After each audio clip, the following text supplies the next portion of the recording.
महाराज जी, आप कहाँ से आए हैं? संगम स्नान करने की अखाड़े से संबंध रखते हैं और आप सन्यासी कैसे बने? अखाड़ा तो मेरा जूना अखाड़ा है।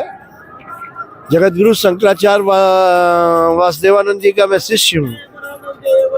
इससे पहले हमारी दवा की फैक्ट्री थी, इसको मैंने 30 साल पहले छोड़ दिया। कायस्थ परिवार से हूँ और बस एक विशेष कृपा हुई, क्योंकि माघ मेले में यहाँ आता था, हर महीने में फ्री दवाइयाँ बांटता था लोगों को। तो साधु संतों से प्रेम रहा। प्रेम होने के नाते कुछ ऐसा वैराग्य जगा कि मैंने संन्यास ले लिया। सबसे पहले मैंने संन्यास लिया पंजाब आनंदपुर साहब से। तो परिवार में ये कलह हुआ कि भाई आपने ये क्या किया, आप तो कायस्थ से हैं और कैसे बच्चियों की शादी होगी। मैं गृहस्थ भी हूँ, मेरी 3 बच्चियाँ हैं, 2 बच्चियाँ, एक लड़का है। लड़कियों की शादी हो गई, लड़के ने अभी की नहीं, दो बार उसकी सरकारी नौकरी लगी बैंक में, उसने छोड़ दी। अब उसके मन में क्या है मुझे नहीं मालूम, लेकिन मैंने 37 साल से उस दहरी पे अभी तक पैर नहीं रखा, जिस दिन से घर को छोड़ा है। मैं यहाँ जोधवल में रहता हूँ, तो परिवार है हमारा, और मैं अपना आगरा और वृंदावन में आश्रम पे रहता हूँ माघ मेले में। और वैसे आता हूँ या कभी कोई भगत जगत बुलाता है तो मैं यहाँ आता हूँ प्रयागराज। बहुत सारे लोग अपने मिलने वाले हैं तो दोनों काम हो जाते हैं।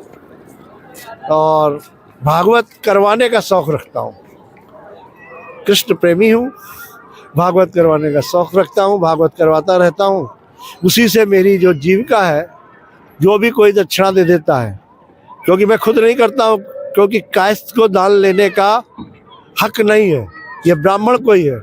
ये लोग जो समाज के ठेकेदार बन रहे हैं, ये सबसे न्याय उचित नहीं है। कि अब आप देखिए, यादव में भी है, क्षत्रियों में भी है, सब व्यासाचार्य बन रहे हैं। नहीं, जो जिसका है कार्य वही करना चाहिए। संन्यास कोई भी ले सकता है, इसका कोई बंधन नहीं है। किसी भी जात का, किसी भी धर्म का व्यक्ति संन्यास लेने से पहले महाराज जी, किसी व्यक्ति को क्या करना पड़ता है, कौन से त्याग करने पड़ते हैं, और आपने क्या त्याग किया? मैं तो भैया देखो, कायस्थ फैमिली से था। मैंने तो जो त्याग किया, मैं चैन स्मोकर था।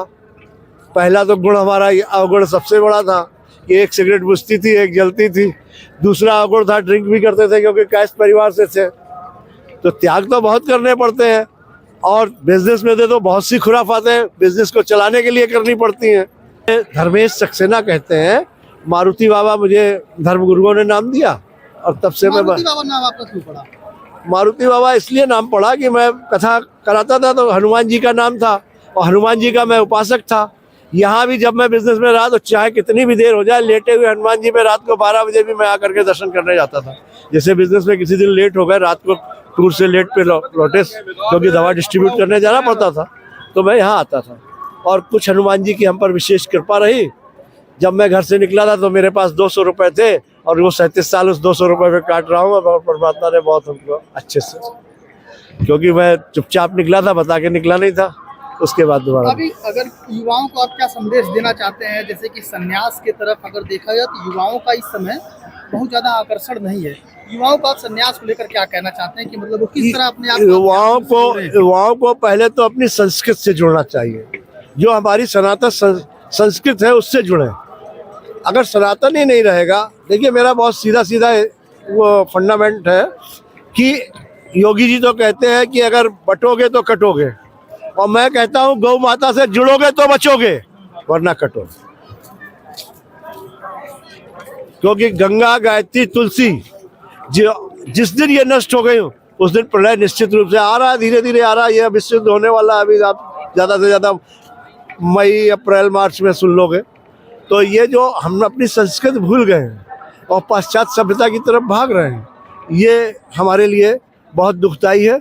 युवाओं के लिए एक ही संदेश है कि जब हम माँ के उदर में लटके होते हैं तो प्रार्थना करते हैं कि हे प्रभु मुझे बाहर निकालो इस नरक से, मैं जो है बाहर जाके आपका भजन करूँगा। यहाँ आए तो मामा, चाचा, ताई, मम्मी, पापा इसमें उलझ गए, और फिर धन कलयुग है तो धन प्रधान युग हो गया, तो धन कमाने में लग गए, संस्कृत को भूल गए। आज जो लोग माँ बाप की सेवा नहीं कर रहे हैं, वृद्धा आश्रम भेज रहे हैं, ये सब क्या है? हमारी संस्कृत खत्म हो गई है। पैसा प्रधान युग हो गया है, लोग पैसे को महत्व देते हैं। कलयुग का मतलब ही है कि यंत्रों का युग, तो बस यंत्रों से दुनिया चल रही है। इससे ज्यादा मैं और क्या कहूँ। श्री राधे श्री राधे श्री राधे।